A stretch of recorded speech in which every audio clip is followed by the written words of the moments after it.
My name is Olivia. The other day, I was about to make stew and realized I forgot to buy milk at 39. Oh no, I despaired. But thank goodness for the internet era. I read that water or soy milk could be used as substitutes, which was a relief. I bet if I lived in the era of recipe books, those ingredients would have turned into a pot tofu. Well, today, let's talk about a chaotic experience I had at a French restaurant. It happened 12 years ago. I had just married my same-aged husband, James, and things were going well. Or so I wish I could say, but I was already facing a dilemma. You see, getting along with my in-laws' house was incredibly challenging. My relationship with my husband lasted about 4 years. For 2 of those years, we were considering marriage and deepening our relationship with each other's families. Back then, my relationship with my in-laws' house was good, and I thought I could become a part of his family. But after our marriage was officially decided, my father-in-law passed away suddenly. My mother-in-law, Amy, and my sister-in-law, Amelia, started living just the 2 of them. The atmosphere at the in-laws' house changed drastically. Amelia was 30 at the time. She quit her job in the city and returned home, ostensibly out of concern for Amy after the loss of her father. But the reality was different. She had been dumped by her longtime live-in boyfriend, who worked at the same company, and returned home, relying on her family's financial support. Apparently, Amelia had cheated on him with another colleague, making her workplace uncomfortable. She tried to switch to the affair partner, only to be rejected because he already had a girlfriend. A total disaster. Amy, who always wanted a daughter, was delighted with Amelia's return more than anyone. Amy, who had always wanted a girl, doted on Amelia. Her wish come true. My husband, born later, was raised more carelessly, even though he was the heir. However, Amelia gradually found Amy's manner annoying, contrary to Amy's wishes. Amy smothered Amelia, buying her anything and doing everything for her, always keeping her close. This led to frequent nagging from Amy's mouth. "I'm doing this for your sake," Amy would often say in nagging. For example, "Mini skirts are a no-go." Or, "If you like this boy, Mom will play Cupid for you." And these were things no one would want to hear from a parent, but Amy always had her say. As a result, Amelia rebelled against Amy and chose a distant university, leading to her unemployment there. However, Amelia finally returned to Amy. "I'm worried about Mom." But in reality, she just needed a free place to stay as she was jobless. Unaware of this, Amy was completely fooled and genuinely happy about her beloved daughter's return. Amy's excessive affection for Amelia accelerated from this point on. Amelia, having returned from the city, despised young women and the concept of marriage. The reason was simple. The man who dumped her had married a younger woman, and I, engaged to her brother, was the perfect target for Amelia's disdain. Every time we met, she'd say things like, "Living off your husband after getting married must be a nice life." Or, "It's enviable how someone can lead such a pampered life." And so on. It was awful when I mentioned my family's food business in the area and how my company sometimes uses it for hosting. "How lucky to have parents to fall back on, working in hospitality, living off money taken from others." She stared at me. Her comments were so outrageous, disparaging every profession. I had never relied much on my family, and I intended to continue my job after marrying. I thought, mind your own business, but that would only escalate Amelia's anger. Best to stay silent. There's no point in arguing with someone like her. It never gets through. Ignoring her was the easiest way. Initially, Amy just chuckled at Amelia's nonsensical behavior, but once she realized Amelia disapproved of her neutral stance, Amy started joining her and mocking me. My husband noticed this situation, of course. He tried to keep me out of Amelia's circle as much as possible, and scolded them when he saw what they were saying about me. I felt guilty that this caused my husband to fall out of favor with Amelia and Amy. But I saw him as a dependable ally. Normally, such issues could lead to postponing a marriage. I even considered it. But I was marrying my husband, not the two at the in-laws' house. If my husband was solid, everything would surely be okay. Believing this, I decided to marry. It was about 6 months after our marriage. For work, I had to entertain my boss at a high-end French restaurant. As we were leaving, we happened to be spotted by Amelia, who was window shopping. There she goes again, talking about enjoying luxuries with my husband's money, even though it's a company expense. I greeted her without showing my annoyance. Then Amelia, after staring into my eyes for a moment, turned towards me with a broad smile. "Oh my, Olivia, what a coincidence! I'm so surprised to see you here." "I feel the same way." "Oh, so this is your family's place, Olivia? I had no idea it was such a fancy restaurant. I love French cuisine. This is great." "Huh? You should have told me sooner. You know what? Invite me to your restaurant now. I want to try the recommended dishes. You'll treat me, right?" Amelia, I haven't visited since you got married. It's okay, right? Think of it as hospitality and treat me." "No, I mean, right now, I'm actually in the middle of a work-related entertainment. Could you please excuse me?" "What? You mean we're not good enough for your hospitality? Come on, hospitality! Yes, hospitality!" Amelia suddenly changed her tone and started clapping her hands, calling for hospitality. Embarrassing. I almost forgot, but my boss and the business client were right behind me. Naturally, both of them were looking at Amelia and me with puzzled eyes. They definitely saw us both as weirdos, and I was just caught up in this. Your family? If it's going to take a while, maybe you should go ahead." "Oh, no, it's okay. Amelia, I'm really sorry, but I'm in the middle of work. How could I tell them I'm leaving the meeting because a family member has caught me?" I hurriedly followed my boss. "You don't have to force it," he said with a strained smile. Even Amelia seemed to realize she shouldn't hold me back. "Oh, right. I'll contact you later." She quickly backed off. After that, "It's quite a strong, resilient family you have." I got a wry smile from the business client. Needless to say, the business deal which was supposed to be secured through that entertainment fell through. I wasn't officially blamed for the mishap, but I think I was seen in a bad light because of that incident. I mean, if a business associate's acquaintance started singing about hospitality, right? Normally, you'd think they're all the same and cancel the deal. The client's judgment was probably right.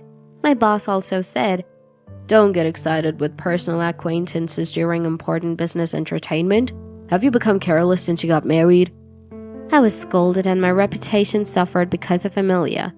It was terrible. That night, I complained to my husband about it while drunk, and he immediately called Amelia to complain. But Amelia, "What?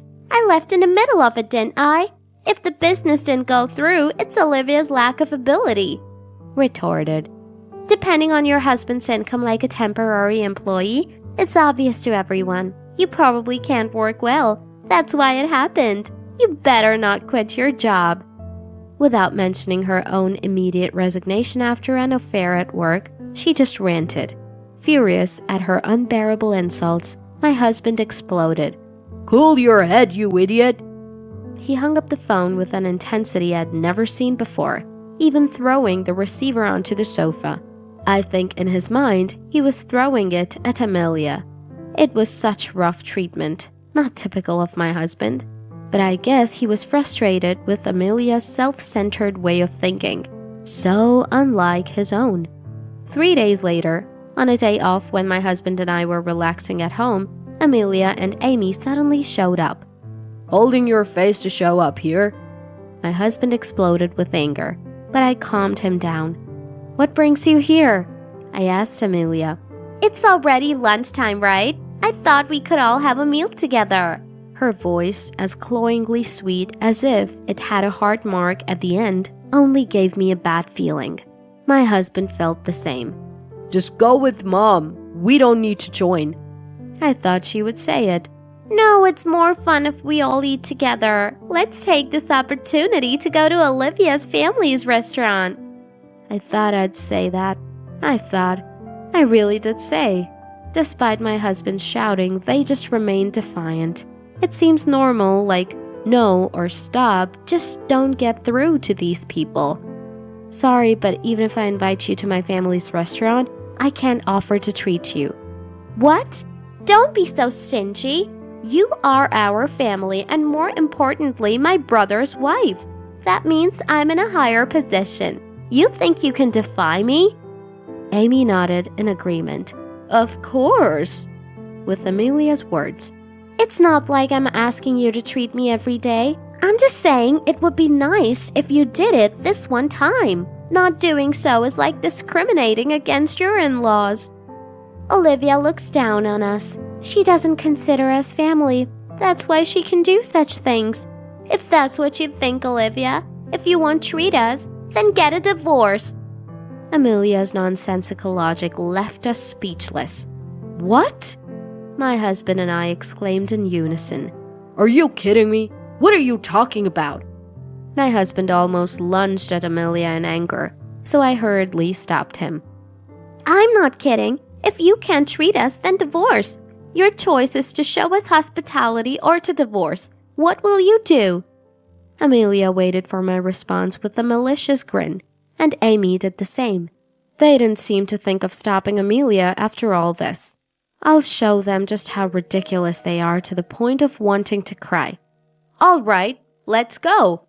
At my words, Amelia and Amy's eyes sparkled. That's what I wanted to hear. They smiled contentedly. My husband, pulling at my hand, said, What are you saying? But he fell silent when he met my gaze. Don't worry. My silent gaze assured him. Thankfully, he understood. I made an excuse of needing to prepare and let Amelia and Amy into the house while I called the restaurant for a reservation. I also explained to my husband what I was planning to do. Seeing his relieved smile made me feel at ease. Then came the dinner.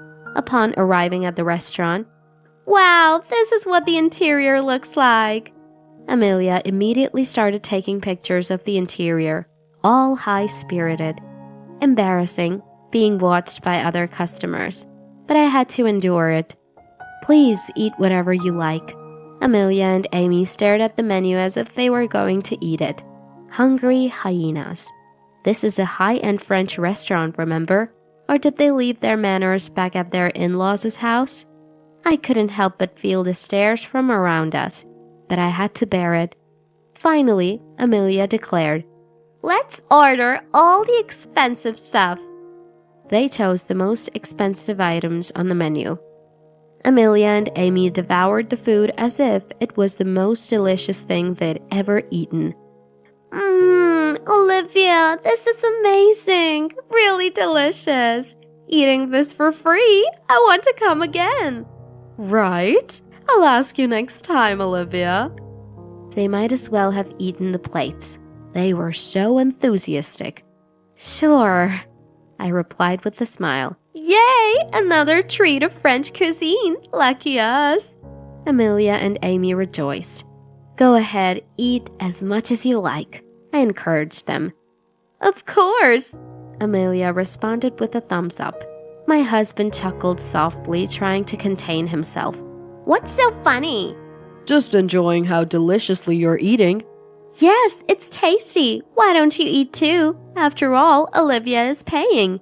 No, we're good. We had a big lunch before coming, right, Olivia? Yes, we made too much chicken. Chicken? French cuisine is better than that.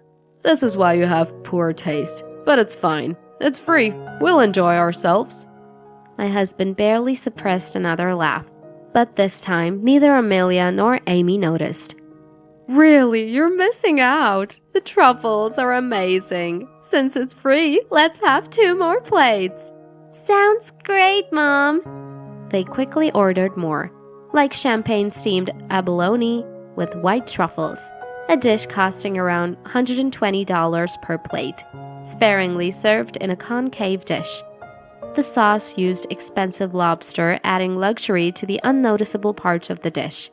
Ordering a la carte like this, the bill was skyrocketing compared to a fixed-price course. Although we are feeling more embarrassed as no other table is ordering a la carte like this, but it's about time. I have something I want to talk about. Oh, what's up, Olivia? Amelia and Amy, in a good mood, asked me with a kinder voice than usual. Well, actually my family's business specializes in Western cuisine. Huh? Amelia and Amy looked puzzled as I smiled. So is this a sister restaurant or something? Like that? It's not like that or anything. This restaurant has no relation to our family's business. Huh? And what about the bill? I never said I would treat you. I said let's go out to eat, and you can eat whatever you like. What do you mean by that? Amy and Amelia's faces turned pale in an instant, and my husband couldn't help but start laughing. Come on, this is a fancy restaurant. It's embarrassing to laugh so much. But I understand his feelings. If this were my house, I'd be rolling on the floor laughing. I just never found the right moment to say, this restaurant was just for entertainment purposes. You never listen to people's words. Well, it's your responsibility. To my smiling face, I'll pay it back, Amelia yelled. Huh? Pay back? You mean the food you ate? No, once you've eaten it, it's impossible. Are you stupid? But we can't pay for all this we ate. You pay. What are you talking about? We didn't eat anything, so we have no obligation to pay. That's why I made the reservation under Amelia's name. Just because my name's on the reservation doesn't mean I have to pay. What are you talking about? But in the end, it was Amelia who sat at this table and ate, right? That creates an obligation to pay. It's not a restaurant where you can eat for free. The name is known and you'd better pay without resistance, I advised. Amelia slumped down, and Amy was in a daze. Well, let's see the bill. It might be surprisingly cheap, right? This place is quite reasonable. Oh! When I froze looking at the bill, Amelia and Amy, What? trembled. Well, you ate so much, it's $3,000. I showed them the bill and signaled the waiter to proceed with the payment. No, can't pay this.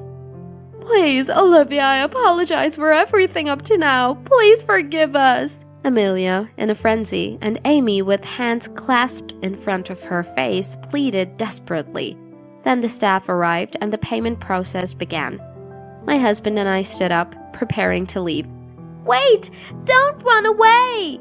Amelia chased after us, shouting loudly in the restaurant. Don't mess with me! I'll make sure you pay! Definitely! Turning around, Amelia had collided with a vase. Her heel was broken. Bad luck. Apparently, while chasing her, her heel broke and the vase hit her as she staggered, and the vase was shattered. Customer!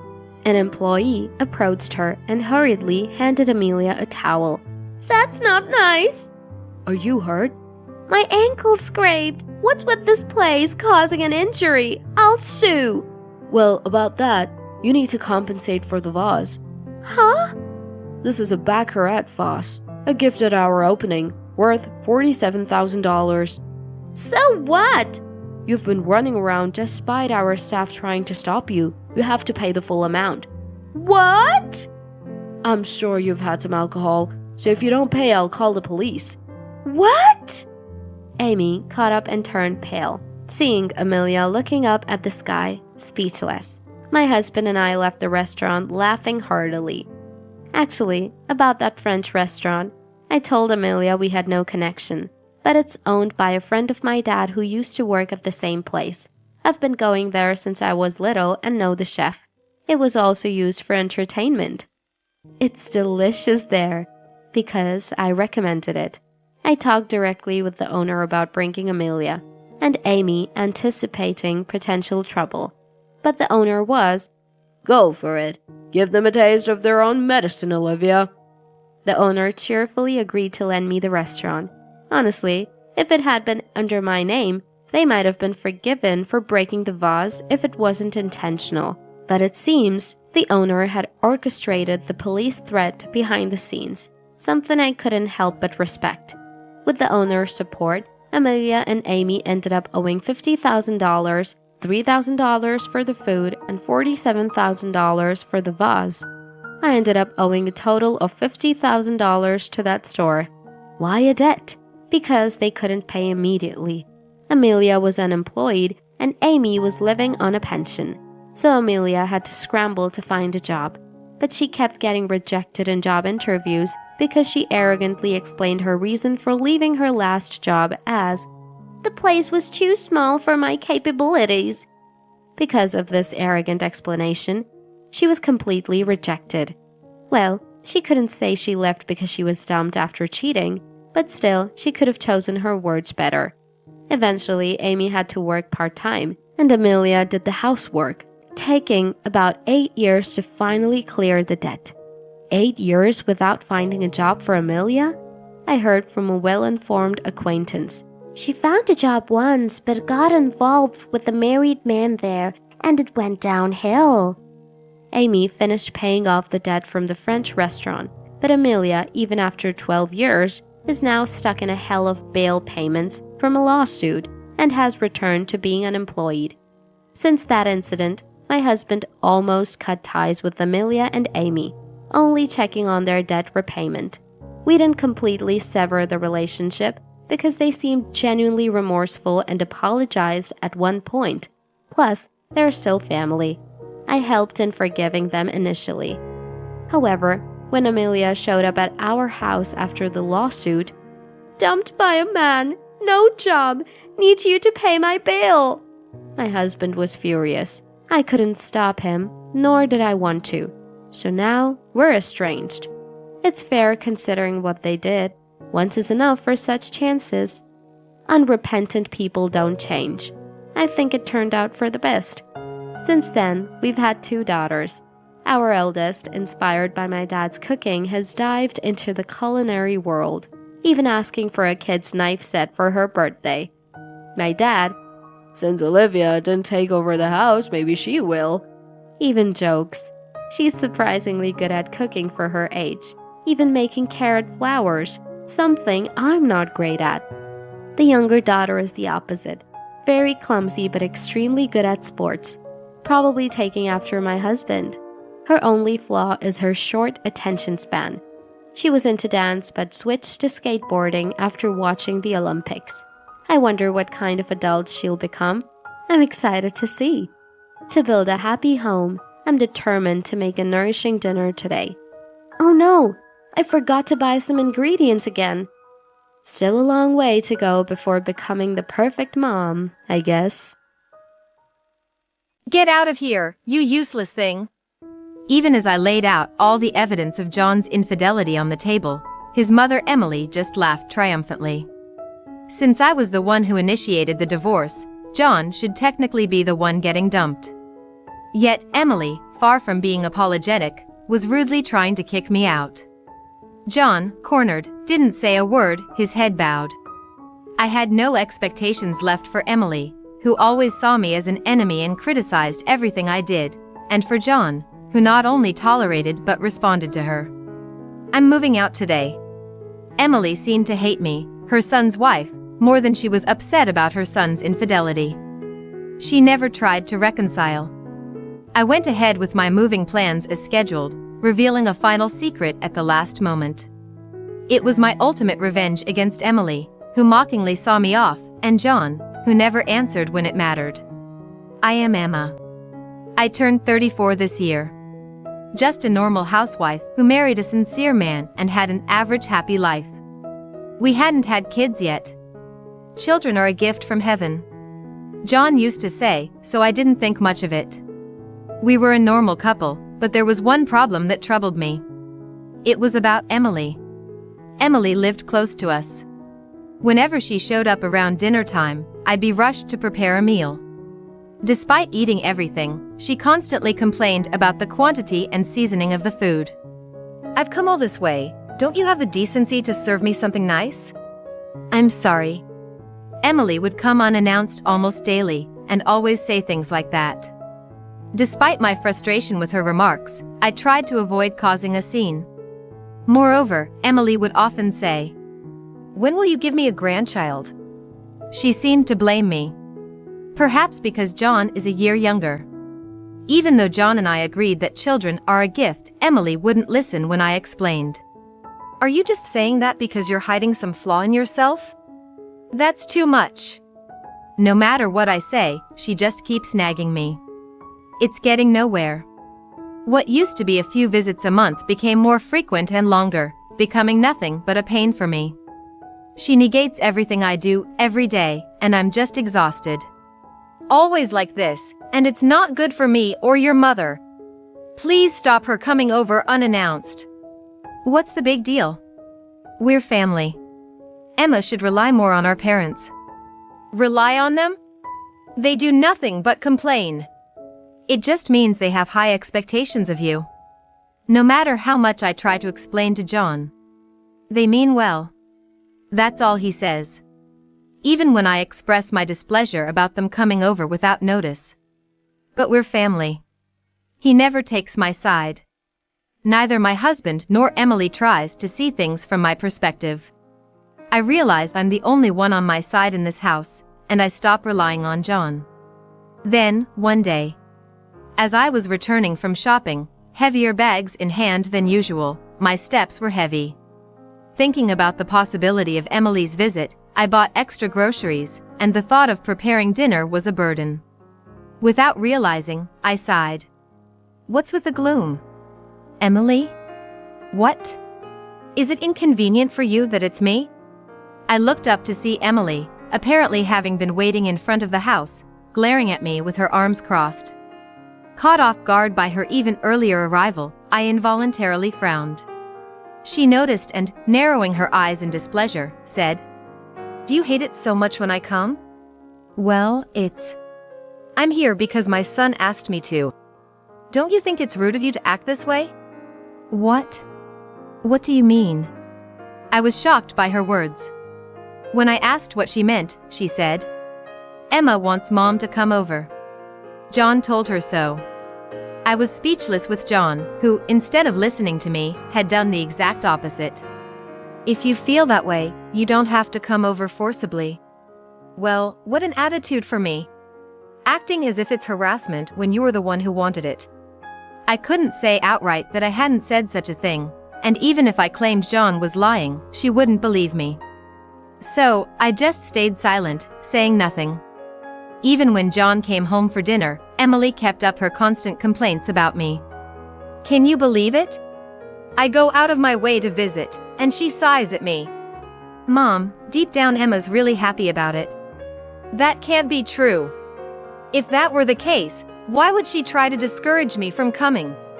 Even as Emily relayed John's fabricated story, John seemed unconcerned. Instead, he went along with her, making me out to be the bad fellow. I'll talk to Emma later. Mom, just come over whenever you like, as usual. You're so kind. This wonderful son is wasted on Emma. Showing a little gratitude wouldn't hurt, you know. She looked satisfied as John saw her off with the words she wanted to hear. She said to me, "John is a good person. Be grateful." After the door closed, I glared at John. What was all that about earlier? What do you mean? Not I'll talk to her later. I've been saying it for a while now. I'm troubled by Emily's sudden visits. John, feigning ignorance, was met with all the frustration I had been holding back. I couldn't stand him siding with Emily, making me look foolish, not even speaking up for me. And what's this about me being secretly happy when Emily comes? Who said that? What's the big deal? Mom's visits are helping you out, right? Helping me out how? Both of you mocking me while waiting for a meal to be served. What part of that is helpful? So you're saying you want Mom to never come again? That's rude. She's coming over thinking of you. The conversation with him, who didn't realize the absurdity of his statements and kept making nonsensical remarks, just ran in circles and got nowhere. Far from it, when confronted with the fact that he lied to Emily about me wanting her to visit, he justifies it as thinking it was for the best. Even though we're speaking English, I feel like nothing is getting through to John, and it's making my head spin. Why would you do something like this? Why would you say that? I became distrustful of John for deliberately making Emily come to our house. Our communication as a couple was non-existent, and I didn't know what to do, unable to trust him. While I was struggling with this alone, I stumbled upon something unbelievable. I'm going to get a part-time job. What? Why? If I'm home, I'll have to face Emily all the time. You don't understand, so I have no other choice. John looked unhappy with my decision, but I had no intention of backing down. Since I have no allies in this house, I decided to make sure I'm away as much as possible. As expected, John quickly gave Emily a spare key in preparation for my absences. It seemed John really wanted Emily to keep an eye on me, even persistently asking about my work hours. If I hadn't known, I would have been startled to see Emily waiting at the entrance, timing it to my return. As soon as I opened the door, there was Emily, arms crossed, looking right at me. I realized instantly that John must have informed her and sighed. Oh. Sighing at the sight of someone, how rude. You were called here by John, right? Hasn't he returned yet? Didn't you tell him you wanted me to come?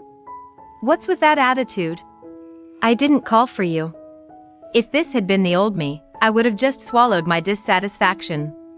But now that I've realized even John is against me, I've lost all motivation to do so. It was long past the time John should have been home from work, but he still hadn't returned. Even so, Emily seemed displeased with me starting a part-time job.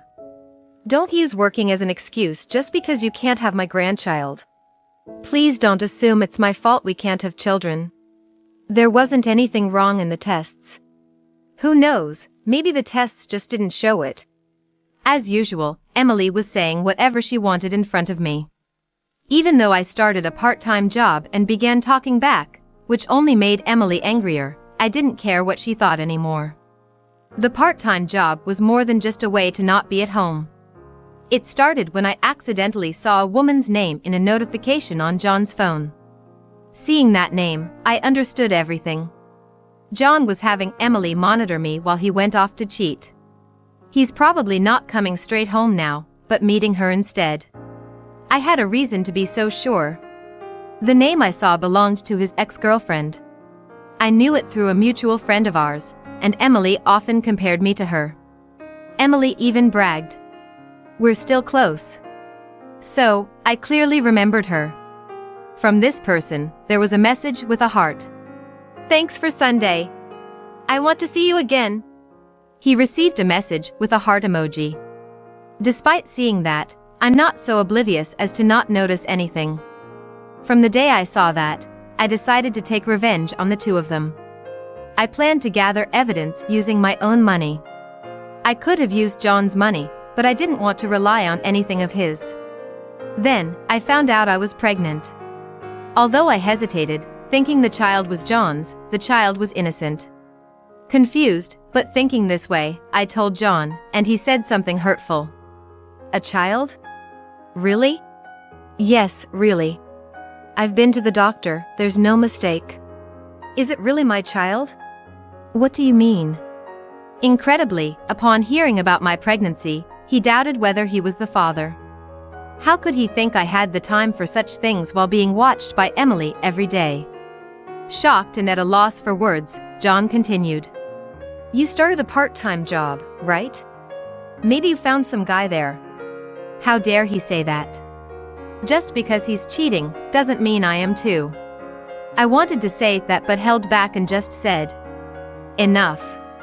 I cut off the conversation and turned my back. I had no more expectations of this man becoming a father. Even Emily, as usual, continued to make me do the housework despite knowing about my pregnancy. Don't even think about relying on John for housework just because you're pregnant. He would do anything even if I asked. While preparing meals, I endured her heartless words. John, seeing his wife like this, said nothing and just watched TV. I had endured it all this time because I was alone, but I couldn't take it anymore. This environment wasn't good for a child. Unable to bear it any longer, I secretly called my parents' house at night. I explained everything and asked for help for the sake of the baby in my belly. My brother Michael offered his support. "I'm glad you told me. Thanks for relying on me. Leave the rest to your brother." I had feared they might be angry for not speaking up sooner. But instead of anger, my family offered me words of comfort. I had been so determined to show no weakness to anyone. The tears I had been holding back finally fell. With Michael's help, I prepared for my counterattack. In front of Emily, I demanded a divorce from John. "I know you've been cheating all along. I want a divorce." "That's troublesome. I won't divorce." "What are you saying? Why resist after betraying me?" I had thought John would easily agree to a divorce if his infidelity was exposed, but surprisingly, he was reluctant. I wondered if he still had feelings for me, but his words were again unreasonable. "Because she can't do housework." His words filled me with anger. At the same time, I felt embarrassed for having even a slight hope. This man, who questioned if the baby was my child, and tried to erase his behavior, couldn't possibly have any affection for me. I was at my limit with his selfishness and Emily's silence in the face of all this. "What's that supposed to mean? I'm not a housekeeper. Don't be so presumptuous." Hey, what kind of tone is that to take with John? What is the right way to behave towards a cheater like him? She says anything to me, but never a word to John. In front of her, I scattered the evidence of John's affair all over the table. These were photos taken by a detective I hired with the money I saved from my part-time job. While I was working or being insulted by Emily, John was happily meeting his ex-girlfriend. There were even photos of them coming out of a hotel, irrefutable evidence. Emily was initially silent, but as she came to her senses, she lashed out at me. "It's because you're such a terrible wife that he cheated. I always thought that girl was cuter and better for him than you. So, you're in favor of the divorce then?" Furious at me, Emily was actually justifying John's affair. I quickly pulled out the pre-filled divorce papers. John, despite his complaints, was hurried by me and Emily and seemed to have no choice but to sign. "Are you satisfied now? Get out, you useless thing." "Yes, I'm moving out now. Right this instant." As I sent a message on my phone, the front door opened, and the movers came in cheerfully. Among them was Michael. "Long time no see, John." "What? What's going on?" I knew it would come to this, so I had already asked Michael to help with the move. I had previously explained the situation to Michael, who works in a moving company, and his colleagues, and asked them to pack and move my belongings. As I directed them to my stuff, they efficiently carried out the furniture, leaving John and Emily stunned. I had them move the dresser I bought before marriage and the appliances my parents bought for me without any hesitation. John could only look bewildered as the kitchen became empty. Without saying anything to John, who looked so pitiful, I asked Michael to take the sofa. Even the small sofa Emily used as if it was her own was taken out right in front of her. "Are you taking everything?" "These were bought with our parents' money for my sister." Michael, towering over her, looked coldly at Emily, who, unable to confront him, glared at me instead. After all the belongings were moved, and as I was about to get into the car, Emily, seemingly regaining her composure, came out to see me off, laughing. "We don't need a wife with no manners like you." "Is that so? Well, I'm done with this mother and son too." Though I retorted with a smile, my anger at John, who wouldn't say anything, and Emily, who comforted him, didn't subside. So, I decided to drop one last bombshell.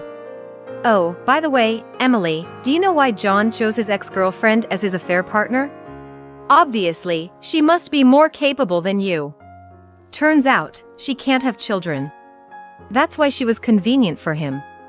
Meaning, Emily's long-awaited grandchild wouldn't be coming from that relationship. Emily's eyes widened in shock at my words. I couldn't help but laugh at her expression. John, who apparently hadn't expected this to be revealed, looked at me, pale-faced. How did you know that? How? You talked about it with her, didn't you? John, what are you thinking? It's not like that, Mom. Listen to me. Emily was evidently upset at the prospect of not having a grandchild, and they began to argue. It seemed John hadn't expected Emily to turn against him. Watching them flounder, I smirked. Annoyed things weren't going his way, John glared at me. Don't trouble her. I'm the one getting divorced. After all the trouble you've caused me? Of course, I'll be claiming alimony in the divorce settlement, so be prepared. Stop it. She's never worked anything but part-time. So what? And shouldn't you be worrying about yourself? You'll be paying too. John's defense of his ex-girlfriend wavered as soon as money was mentioned. When I hinted at what was to come, they both started calling me greedy. It was laughable how brazen they were after all they had done. I couldn't stay with such people any longer. As I was about to finally get in the car, Emily shouted, "Then at least give us your child. After you give birth, we'll take it."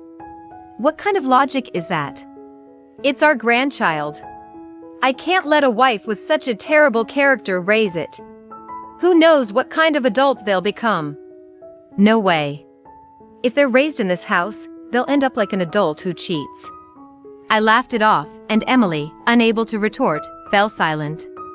Feeling refreshed at her reaction, I left my house behind with Michael's help. Later, I heard that the ex-girlfriend told John, "I can't pay the divorce settlement. It's impossible." Predictably, she dumped John and disappeared. So, I'm going to change and do better. I want you to come back. I don't understand what you mean by so. Stop saying silly things. It seemed John, disliking the idea of paying both the divorce settlement and child support, thought I would come back and save him the trouble. He was a man of unfathomable thoughts, but probably hadn't thought things through. As I sighed over the phone, Michael, who was listening, couldn't hold back and took the phone from me. I've heard enough. The reason for the divorce is your foolishness. Reflect on it a bit. Realizing Michael's sternness, John, already frightened by the moving incident, quickly hung up. Thanks to Michael pushing for the payment, the divorce settlement was smoothly settled. After the divorce, I'm now taking my time at my parents' house with my newborn baby. By the way, from Emily as well. I want to see my grandchild. You must understand how lonely I feel as a grandmother. Mom received the phone call crying and pleading for help. Mom, being well aware of the situation, said, "After saying you don't need such a wife and kicking her out, how dare you say that?" She yelled over the phone like Michael and hung up. Let us know if you need anything. Families are there to help each other. Yes, thank you. I need to be strong too. When I was in that house, I felt alone and burdened. But now, I have a supportive family. Determined to be strong for my child, I'm working hard and moving forward.